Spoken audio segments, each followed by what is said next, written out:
Bueno, 11:44. Ustedes ya saben lo que ha pasado con el Grupo Colina. Se le ha rebajado la condena de 25 a 20 años al Grupo Colina, que es responsable de los crímenes de Barrios Altos, La Cantuta. Y por supuesto, ahora hay varias preguntas en nuestro cerebro. O sea, punto 1. Los que ejecutaron tienen ahora menos años que Alberto Fujimori, que está también condenado por lo mismo, y que en muchos de los casos tiene 8 años, 5 más que los del Grupo Colina de sentencia, ¿no es cierto? Punto número 2, hay quienes dicen que esta acción de la Corte Suprema, esta decisión, abre el camino para que se revise la sentencia Fujimori y, oh sorpresa, quizás pueda anularse y, oh sorpresa, quizás pueda ser liberado. Muy bien, entonces hoy día vamos a conversar con Carlos Rivera, abogado del Instituto de Defensa Legal y una persona que en las redes sociales y desde el inicio ha puesto su opinión y los puntos más o menos sobre las CIES, contestándole al señor Villestein, que dicho sea de paso ha sido pues ninguneado por el propio ministro de Justicia. Muy bien, Carlos, bienvenido al programa. Gracias por la invitación. Un placer verte, Carlos. Entonces, yo tengo varias preguntas, yo no soy abogada, hay muchos peruanos que eso es bueno, ¿no? Sí. Tenemos una mezcolanza en el cerebro y te quería pedir una explicación bastante didáctica para que entendamos todos. Primer punto, yo te quería preguntar un poco por ese concepto básico de lesa humanidad, porque claro, lo que ha dicho Villestein, respondiendo y defendiendo sus argumentos para rebajar la condena, es que él no considera que sean crímenes de lesa humanidad. Entonces, yo acá tengo una definición que quiero confrontarla contigo. Primero, ¿cuándo se entiende que un delito es de lesa humanidad? A ver, un crimen de lesa humanidad son las más graves violaciones a los derechos humanos, que son el asesinato, la desaparición forzada, la tortura, la violación sexual. La esterilización forzosa. La esterilización forzada, ¿no es cierto? Ajá. Pero ahora las normas del derecho internacional establecen que para hacer tal calificación de estos hechos es necesario que cumplan determinados requisitos, estas graves violaciones a los derechos humanos. Primero te dice que es necesario que sea parte de un ataque o de un plan sistemático o generalizado. Sí. Que sea parte de una política de Estado. Sí. Que los ataques sean en agravio de una población civil y que la persona que comete el ataque sepa que es parte de un ataque sistemático. Bueno, muy bien. En este punto yo me quiero detener un segundo, Carlos. Esto lo dice el Estatuto de Roma, ¿no es cierto? Sí. Está delimitado y bueno, nosotros estamos adscritos, ya. Villestein, el presidente de la Corte Suprema, ha dicho que él toma como base jurídica de su fallo el Estatuto de Roma, que establece lo que acabas de decir, que el delito de lesa humanidad se aplica cuando es generalizado y sistemático a la población civil, pese a que este no estaba vigente cuando ocurrieron los crímenes de Santa, Barrios Altos y del periodista Pedro Yauri. La sentencia es inaplicable, ¿no es cierto? Sí, a ver, efectivamente el Estatuto de Roma se promulga por Naciones Unidas el año 98 y entra en vigencia en el Perú el año 2003 aproximadamente. Es cierto, los crímenes de Barrios Altos y La Cantuta se cometieron en el año 91 y 92. ¿Okay? Por lo tanto, aquí no puede haber retroactividad de la ley penal internacional, llamémoslo así. Pero ojo, cuando hay una calificación en este caso de Barrios Altos y en la sentencia del caso Fujimori para establecer que los crímenes de Barrios Altos y La Cantuta son crímenes de lesa humanidad, no se está necesariamente aplicando el Estatuto de Roma. Eso creo que hay que tener muy en cuenta. Porque el Estatuto de Roma no inventa los crímenes de lesa humanidad. Los crímenes de lesa humanidad en realidad son una suerte de combinación de derecho convencional y derecho consuetudinario internacional. Es decir, ya el Tribunal Penal Militar de Nuremberg sanciona a los criminales nazis como autores de crímenes contra la humanidad. El año 69 del siglo pasado se dicta una convención de imprescriptibilidad de los crímenes de lesa humanidad. Es decir, el concepto de crimen de lesa humanidad como ataque no solamente a las víctimas directas, sino a la humanidad en su conjunto, es un asunto que viene desde hace muchas décadas atrás.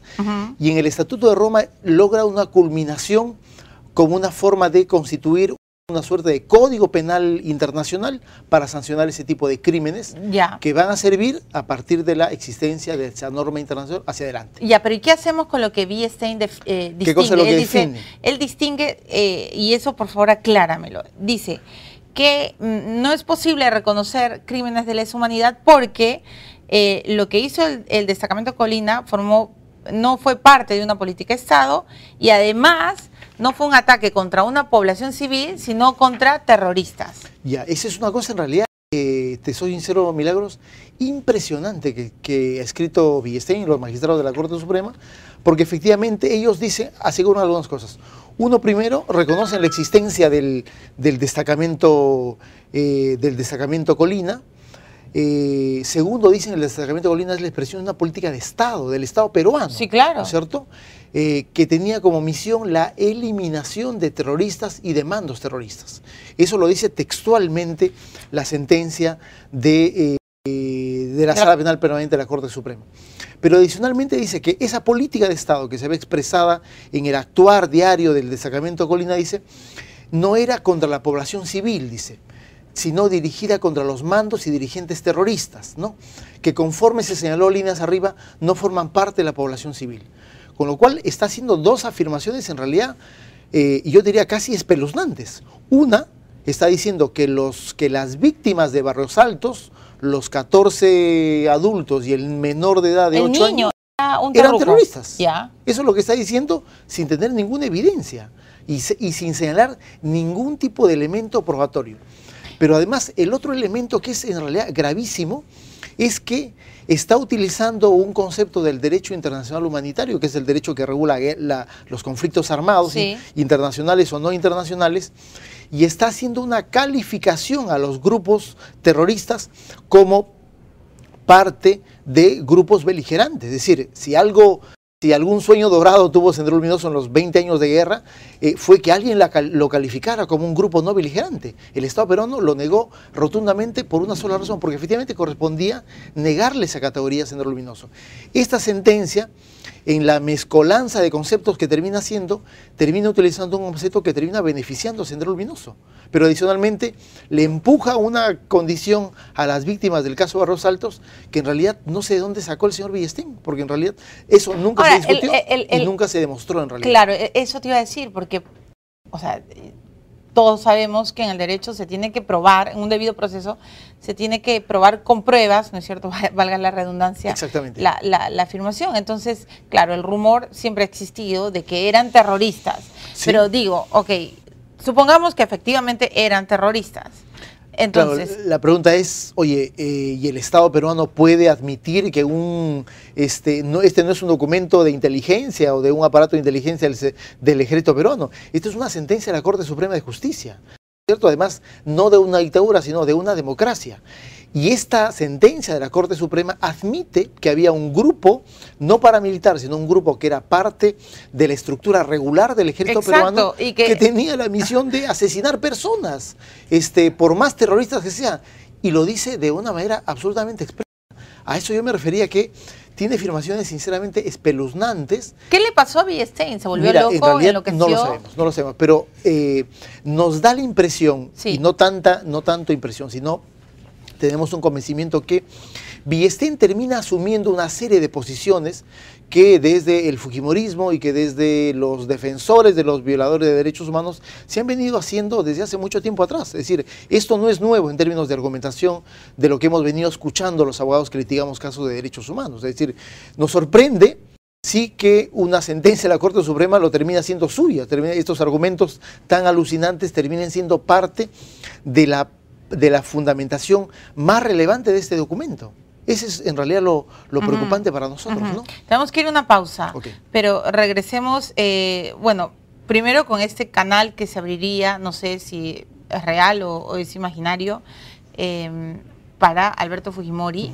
Después, lo cual me parece increíble que la sentencia reduzca la pena de todos, ¿no? Desde Miro sí, Montesinos hasta Querosene, ¿no? O sea, sí, famoso sujeto Juan Sosa Saavedra, más conocido como Querosene, y que además no se expresan justificaciones, ¿no? Ningunas. Entonces, claro, yo te quiero preguntar cómo... O sea, en la prensa hemos escuchado por lo menos dos, pero, digamos, uno revisa una sentencia y pretende encontrar fundamentos de las cosas que se deciden. Claro, y con esto me voy a la pausa. Villestein ha dicho, que lo argumentó además aquí en Canal N el domingo, dijo que reducción de la pena, voy a leer textualmente, era una forma de compensar a los condenados por el excesivo plazo de duración del proceso.